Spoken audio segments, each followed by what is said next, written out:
আসসালামু আলাইকুম রহমতুল্লাহ।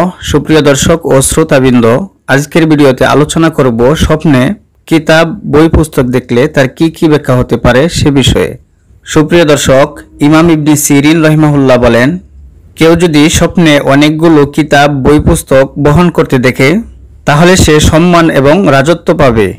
আর সাধারণত স্বপ্নে ধর্মীয় কিতাব বই পুস্তক দেখা হেদায়েত এবং তওবাকে বোঝায়। আবার কখনো কখনো এটি স্বপ্নদর্শক ব্যক্তির গুনাহের কাছ থেকে দূরে থাকাকেও বুঝিয়ে থাকে। সুপ্রিয় দর্শক, কেউ যদি স্বপ্নে ডান হাতে কিতাব বই পুস্তক বহন করতে দেখে তাহলে তা আল্লাহ তাআলার নৈকট্য হাসিল করা এবং নেক আমল করাকে বুঝিয়ে থাকে। আর কেউ যদি স্বপ্নে কিতাব বই পুস্তক বাম হাতে বহন করতে দেখে তাহলে তা স্বপ্নদর্শক ব্যক্তির গুনাহের কাজে লিপ্ত হওয়াকে বোঝায়। আর স্বপ্নে বাজকৃত কিতাব বই পুস্তক দেখা স্বপ্নদর্শক ব্যক্তির মৃত্যু সন্নিকটে হওয়াকে বোঝায়। সুপ্রিয় দর্শক, আজকের মতো এ পর্যন্তই। সাথে থাকার জন্য ধন্যবাদ। আসসালামু আলাইকুম ওয়া রাহমাতুল্লাহ।